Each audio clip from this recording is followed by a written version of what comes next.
اعوذ باللہ من الشیطان الرجیم بسم اللہ الرحمن الرحیم۔ امید کرتی ہوں اسٹوڈنٹس آپ لوگ ٹھیک ہوں گے اور اپنی چھٹیوں کا بھرپور فائدہ بھی اٹھا رہے ہوں گے۔ تو آج جو سائیکالوجی کا تھرڈ لیکچر ہے ہمارا، that is a science of mind. Psychology as a science of mind, نفسیات بطور علم ذہن۔ قدیم یونانی فلاسفرز نفسیات کو ذہن کا علم قرار دیتے ہیں۔ جو فلاسفرز ہیں وہ یہ کہتے ہیں کہ سائیکالوجی، جیسے ہم نے پہلے لیکچرز میں دیکھا یا سنا، تو اس میں تھا کہ سائیکالوجی جو ہے وہ سب سے پہلے جب منظر عام پر آئی تو اسے روح کی اسٹڈی کا نام دیا، کہ وہ بطور علم روح ہے کے طور پہ سامنے آئی۔ پھر علم شعور کے طور پر ہمارے سامنے آئی، لوگوں نے کہا کہ نہیں، روح کے طور پہ نہیں، شعور کے طور پر اس کی ایک ڈیفینیشن دی گئی۔ پھر جب اس پہ بھی کرٹیسزم ہوا، اس پہ روح پہ بھی کہ سائیکالوجی جو ہے وہ روح کی اسٹڈی نہیں ہو سکتی، کانشیسنیس کی اسٹڈی نہیں ہو سکتی، تو پھر جو ایک ٹرم سامنے آئی وہ مائنڈ کے حساب سے سامنے آئی کہ نفسیات جو ہے وہ علم ذہن قرار دیا گیا۔ According to them, the combination of feelings, different conditions and the collection of conscious and unconscious emotions is called mind. Mind کیا ہے؟ یعنی ہمارا دماغ ہے، وہ ہمارے احساسات ہیں، محسوسات ہیں جو ہم محسوس کرتے ہیں، ہمارے ڈیفرنٹ ایونٹس ہیں جو ہماری زندگی میں جو ہے رونما ہوتے ہیں، اور ہمارا شعور ہے، لا شعور ہے۔ یہ تمام چیزیں جو اکٹھی، شعور، لا شعور، احساسات، جذبات اور ہماری کوئی بھی کنڈیشنز، تجربات جو ہیں وہ مل کے ذہن بناتے ہیں۔ ہمارا دماغ جب کسی صورتحال کا اندازہ کر کے کوئی رد عمل پیش کرتا ہے تو وہ ذہن کی بدولت ممکن ہوتا ہے۔ جیسے اگر کوئی سٹیمولس ہے وہ آتا ہے ہمارے اوپر، تو اس کے رسپانس پہ ہمارا مائنڈ کیا چیز ڈیسائیڈ کرتا ہے کہ ہم نے رسپانس کے طور پہ کیا کرنا ہے۔ جب تیز لائٹ آنکھوں میں پڑتی ہے تو رسپانس کے طور پہ جو ہے وہ ہم آنکھیں بلنک کرتے ہیں۔ دیوار پہ بال لگتی ہے، ایکشن جس کو ہم کہہ سکتے ہیں، اور واپس جب آتی ہے تو ریئیکشن کے طور پر۔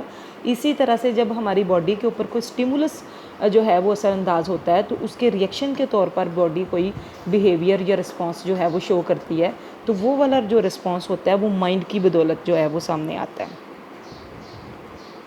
سقراط، افلاطون اور ارسطو کو اسی خیال کا حامی سمجھا جاتا ہے کہ انہوں نے مائنڈ کی جو ہے وہ ٹرم یوٹیلائز کی، اور سائیکالوجی کو مائنڈ کی اسٹڈی جو ہے وہ کہا گیا۔ سب سے پہلے پلاٹو، افلاطون، he firstly introduce the term of mind. First time اس نے جو تھا وہ مائنڈ کی جو ٹرم ہے وہ انٹروڈیوس کرائی کہ مائنڈ جو ہے وہ ایگزسٹ کرتا ہے۔ پھر اس کے بعد ارسطوٹل ہے، اکارڈنگ ٹو ہم body is the function of mind, کہ جو ہماری باڈی ہوتی ہے وہ ہمارے مائنڈ کا فنکشن ہے، یعنی مائنڈ جو اس کو کہتا ہے یا جو جس طرح کا سوچتا ہے کہ اس طرح سے کرنا ہے، ایسے جو ہے وہ کوئی ٹاسک پرفارم کرنا، باڈی اسی طرح سے ٹاسک جو ہے وہ پرفارم کرتی ہے۔ اور mind is superior than body, جو ہمارا مائنڈ ہے وہ باڈی سے سپیریئر ہے۔ جیسے انہوں پہلے ہم نے کہا کہ جیسے روح جو ہے وہ باڈی سے سپیریئر ہے، کہ باڈی میں سے جب روح نکل جاتی ہے تو جسم بے جان ہو جاتا ہے، اسی طرح سے یہاں پہ اس کی یہ ٹرم یوز ہوئی یا یہ والا کانسیپٹ آیا کہ جو ہمارا مائنڈ ہے وہ سپیریئر ہے دین باڈی۔ اگر باڈی میں مائنڈ نہیں ہوگا تو باڈی فنکشن نہیں کر سکے گی، سوچ نہیں سکے گی، کسی چیز کے بارے میں کر نہیں سکے گی، اسی طرح سے اس کو جو ہے وہ سپیریئر کہا گیا۔ اور اس میں جتنے بھی فنکشنز آتے ہیں ڈیو ٹو انوائرمنٹل فیکٹرز، وہ انوائرمنٹل فیکٹرز کی وجہ سے اس کے اندر جتنے بھی چیزیں آتی ہیں وہ اس وجہ سے آتی ہیں۔ اس کے بعد جان لاک ہے، جان لاک نے روح اور ذہن کی ہم آہنگی سے اختلاف کیا۔ اس نے کہا کہ باڈی اور روح جو ہے وہ ڈیفرنٹ چیزیں ہیں، وہ ان کے اندر کولیبریشن نہیں ہے، ہم آہنگی نہیں ہے، ہارمنی نہیں ہے اس کے اندر، وہ ایک جیسی نہیں، وہ الگ الگ چیزیں ہیں۔ نفسیات بطور علم ذہن کا تصور 17ویں صدی تک رائج رہا، لیکن جان لاک نے کہا کہ روح ایک مذہبی تصور ہے اور ذہن ایک نفسیاتی اصطلاح ہے۔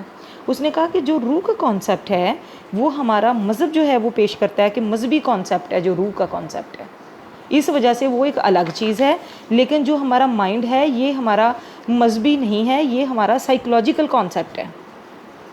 تو جو چیز سائیکولوجیکل ہوگی اور وہ الگ ہوگی، اور جو چیز مذہبی لحاظ سے سامنے آئے گی وہ ایک الگ چیز ہوگی۔ John Locke gave the idea of tabula rasa, John Locke نے ٹیبولا راسا کا کانسیپٹ دیا ٹیبولا راسا اس چیز کو کہا جاتا ہے کہ جب پیدائش کے وقت جو ایک انسان ہے اس کا ذہن بالکل بلینک ہوتا ہے، اس کے ذہن میں کوئی چیز نہیں ہوتی، کچھ بھی اس پہ جو ہے وہ کندہ کیا ہوا نہیں ہوتا، تو وہ ہمارے جو کانسیپٹ ہوتے ہیں، ہمارے آئیڈیاز ہوتے ہیں، ایکسپیرینسز ہوتے ہیں، جو ہمارے اس دنیا میں تجربات ہوتے ہیں دوسرے لوگوں کے ساتھ انٹریکشن کے ساتھ، ہم دنیا میں جو سیکھتے ہیں، پیرنٹس سے سیکھتے ہیں، سوسائٹی سے سیکھتے ہیں، انوائرمنٹ سے سیکھتے ہیں، وہ چیزیں مل کے ہمارے ذہن کا جو ہے وہ امیج بناتی ہیں اور ہمارے ذہن کا جو کانسیپٹ بناتی ہیں۔ دیکھیں ہم جب دنیا میں آتے ہیں تو ہم سیکھتے ہیں کہ فلاں لوگ نہیں اچھے، فلاں کنٹری کے لوگ نہیں اچھے، فلاں ریلیٹیوز جو ہیں وہ اس طرح سے ہیں، تو یہ ہم کہاں سے سیکھتے ہیں؟ جب دنیا میں آتے ہیں اس کے بعد سیکھتے ہیں تو ہمارے مائنڈ میں جو ہے وہ اس کے اثرات جو ہیں وہ مرتب ہوتے ہیں اور اس طرح سے وہ چیزیں جو ہیں وہ بنتی چلی جاتی ہیں۔ لیکن جب بچہ پیدا ہوتا ہے تو اس ٹائم پہ اس کا ذہن بالکل بلینک ہوتا ہے، اس میں کوئی چیز نہیں ہوتی، تو بالکل مومی تختی کی مانند اس کو کہا گیا وہ ہوتا، تو اس کو ٹیبولا راسا کا کانسیپٹ دیا گیا۔ 18ویں صدی میں دیگر علوم کی طرح نفسیات پر بھی ترقی کا جو تھا وہ اثر پڑا، نفسیات میں بھی جو آبجیکٹیو اسٹڈی تھی اس پر زور دیا جانے لگا، اور اس دور میں پہلی بار اس بات کا پتہ چلا کہ ذہن بذات خود کوئی الگ حیثیت نہیں رکھتا، بلکہ ہمارے کاموں سے، اس کے اعمال سے ذہن کا پتہ چلتا ہے۔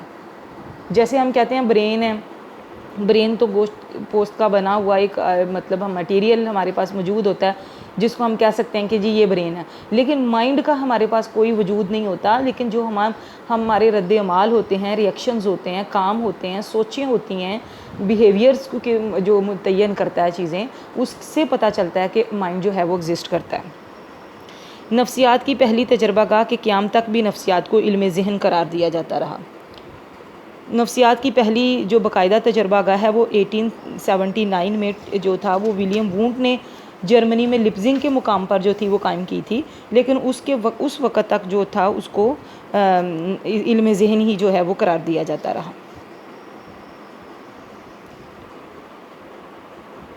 اس کے بعد ولیم وونٹ ہے، he focused on mental mind functions and their importance, اور اس نے کہا کہ ہمارے جو مائنڈ فنکشنز ہوتے ہیں اس نے ان چیزوں کو اہمیت کو اجاگر کیا، ذہنی اعمال کو جو تھا وہ اجاگر کیا کہ جو کس طرح سے وہ کام کرتے ہیں، اور اس نے انٹروسپیکشن کا جو کانسیپٹ تھا وہ متعارف کرایا، جسے ہم کہتے ہیں مشاہدہ باطن۔ مشاہدہ باطن جو ہوتا ہے وہ ہر شخص اپنا مشاہدہ جو ہے وہ صحیح طریقے سے کر سکتا ہے۔ اب میں کس طرح سے سوچتی ہوں، میرے اندر کیا چیز ہے، مجھے کون سی چیز اچھی لگ رہی ہے، میں چیزوں کو نیگیٹو کیسے لے رہی ہوں، پازیٹیو کیسے لے رہی ہوں، وہ صرف میں ہی اپنا بہتر بتا سکتی ہوں، کوئی میرے مائنڈ کے اندر جھانک کے اس طرح سے چیزوں کو الیبوریٹ نہیں کر سکتا۔ تو اس نے کہا کہ ہمیں ایسے لوگ پریپیئر کرنے چاہیے جو مشاہدہ باطن پہ، جن پہ کمانڈ ہو، جو اپنی ساری باتوں کو ایک سائڈ پہ رکھ کے اچھے صحیح والے طریقے سے اپنا انالیسس کر کے تو اپنا باطن کا مشاہدہ جو ہے وہ پیش کر سکیں، یا جو ان سے پوچھا جائے وہ اس کو صحیح طرح سے جو ہے وہ بتا سکیں۔ ٹیچنر نے ہی نفسیات میں ذہنی اعمال کا مطالعہ اور مشاہدہ کرنے پر زور دیا کہ جو ہمارے مائنڈ فنکشنز ہوتے ہیں اور کس طرح سے وہ کام کرتے ہیں، ان کا مشاہدہ کرنے پر، ان کی آبزرویشن کرنے پر اور ان کی اسٹڈی کرنے پر اس نے زور دیا۔ ماہرین نے ذہنی اعمال کے 3 پہلو بیان کیے، ذہنی اعمال کے انہوں نے 3 پہلو بیان کیے: وقوف، طلب اور تاثر۔ یعنی اس کو ہم نے یہ نام دیا کہ یہ 3 طرح کے پہلو ہیں جو ہم پر اثر انداز ہوتے ہیں۔ وقوف کا مطلب ہے کسی چیز کے بارے میں جاننا، نوئنگ سم تھنگ۔ طلب کیا ہوتا ہے؟ Movement related aspect of mind, کہ ہمارا مائنڈ موو کتنا کرتا ہے، طلب ہے نا کہ کتنا موو کرتا ہے، ایک جگہ سے، ایک سوچ سے دوسری سوچ تک، ایک ایونٹ سے دوسرے ایونٹ تک کیسے کرتا ہے۔ اور تاثر ہوتا ہے due to any situation and incident which feelings are created, کسی انسیڈنٹ کے بعد، کسی ایکسپیرینسز کے بعد جو ہمارے اندر تاثر کسی چیز کا پیدا ہوتا ہے وہ ہمارا تاثر کہلاتا ہے، کہ ہماری کسی چیز کا ہم پر کس طرح کا اثر پڑا۔ کوئی ایونٹ اچھا ہوتا ہے، خوشگوار، اس کا تاثر ہماری پرسنالٹی پہ پڑتا ہے۔ کوئی ایونٹ ہماری لائف میں اچھا نہیں ہوتا، اس کا امپیکٹ ہماری لائف پہ جو ہے وہ ایفیکٹ یا اس کا تاثر اچھا نہیں پڑتا، تو ہم اس چیز کے بارے میں نیگیٹو ہو جاتے ہیں۔ تو یہ کسی بھی چیز کا جو ہے وہ تاثر ڈیپینڈ کرتا ہے کہ وہ چیز نے آپ پر پازیٹیولی امپیکٹ کیا یا نیگیٹیولی امپیکٹ کیا۔ ذہنی اعمال کے علاوہ ذہن کے بھی 3 درجے ہیں: کانشیس، سب کانشیس اور ان کانشیس۔ کانشیس وہ چیز ہوتی ہے جو اس وقت ہمارے چل رہی ہوتی ہے. جیسے ہم کلاس روم میں اگر بیٹھے ہوئے ہیں, ہم لیکچر کو توجہ دے رہے ہیں, سن رہے ہیں, اور ہم دیکھ رہے ہیں کہ یہ کیا ہمیں پڑھایا جا رہا ہے, کہاں سے پڑھایا جا رہا ہے, تو وہ ہمارا کانشیس ہوتا ہے. اس کے بعد ہم اگلی کلاس میں چلے جاتے ہیں, پچھلا ہم چھوڑ کے اگلے جو پیریڈ میں ٹیسٹ تھا ہمارا, ہم نے اس کو فوکس کرنا شروع کر دیا کہ یہ ہمارا ٹیسٹ ہو رہا ہے, ہم نے اس پہ غور کرنا, اس کو پڑھنا شروع کر دیا, ریڈنگ کرنی شروع کر دی, پچھلے جو تھا لیکچر کو ذہن سے نکال دیا اور اگلے کی طرف جو ہے وہ ہم روانہ ہو گئے. تو یہ جو چیز ہے یہ ہمارا کانشیس ہوتا ہے کہ اگلی چیزیں جو پرائورٹی کی ہوتی ہیں, ہمارے ٹاسک جو ہم نے پرفارم کرنے ہوتے ہیں وہ ہمارے ذہن میں آتے چلے جاتے ہیں, اور جو پچھلے ہیں وہ ذہن سے نکلتے چلے جاتے ہیں. سب کانشیس وہ ہوتا ہے جیسے ہمیں کوئی چیز یاد نہیں آ رہی لیکن یاد دلانے پہ وہ چیز ہمیں یاد آ جاتی ہے. جیسے کوئی چیز ہمارے ذہن میں نہیں آ رہی لیکن کسی نے ہمیں کہا کہ اچھا وہ فلاں وقت میں ایسے نہیں ہوا تھا, تو ہم کہتے ہیں وہ اچھا ہاں یاد آ گیا, تو وہ چیز ہمارے مائنڈ میں آ جاتی ہے. یعنی چنک آف مائنڈ ہمیں کوئی کلیو دیتا ہے, کوئی یاد دہانی کراتا ہے کہ ایسا نہیں ہوا تھا فلاں وقت جب ہم گئے تھے, تو وہ چیز ہمیں یاد آ جاتی ہے. لیکن انکانشیس ایسی چیز ہے کہ جو ہوئی تو ہوتی ہے ہمارے ساتھ لیکن ہمیں یاد دلانے پہ بھی وہ چیز یاد نہیں آتی, ہمارے ذہن میں وہ بالکل یاد نہیں آتی. ہم کہتے ہیں کہ ہوا ہوگا لیکن مجھے بالکل نہیں اب یاد اس چیز کے بارے میں. That is unconscious. پھر مینٹل فنکشنز کی جو ہیں وہ کریکٹرسٹکسز یہاں پہ ہیں کہ جو ہمارے مینٹل فنکشنز ہوتے ہیں ان کی کریکٹرسٹکسز کیا ہوتی ہیں.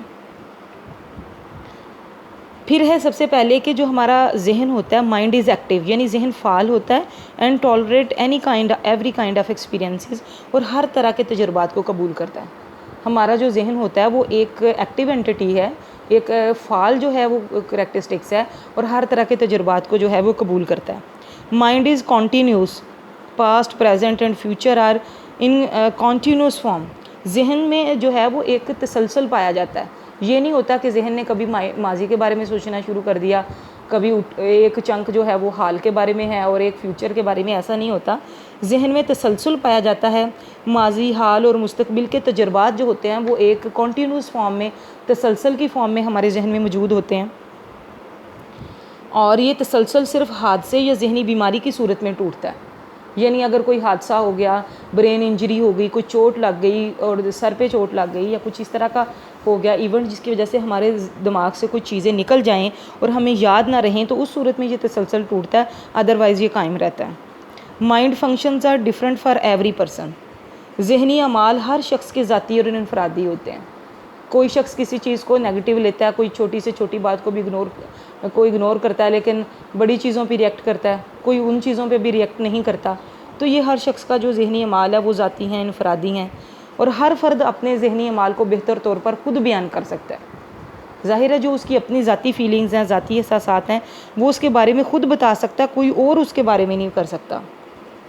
پھر ذہن ہمارا جو ہوتا ہے وہ غیر مادی ہے, لیکن جو برین ہے وہ گوشت پوست کا بنا ہوا اس کا وجود ہوتا ہے, لیکن جو ہمارا مائنڈ ہوتا ہے اس کا جو ہے وہ مورٹل ہے, وہ بلڈ وغیرہ یعنی ان چیزوں سے تو نہیں بنا ہوتا لیکن وہ اپنے فنکشنز کے ذریعے جو ہے وہ نظر آتا ہے. Mind is unit and mind functions. ذہن میں وحدت پائی جاتی ہے اور جو اس کے فنکشنز ہوتے ہیں وہ اس کے ساتھ مربوط ہوتے ہیں, اس کے ساتھ لنکڈ ہوتے ہیں اور مل کر کام کرتے ہیں, یعنی ایک یونٹ کے طور پر کام کرتے ہیں. ایک باڈی کے لیے ایک جو مائنڈ ہے وہ یونٹ کے طور پر, ایک سنگل یونٹ کے طور پہ کام کرتا ہے.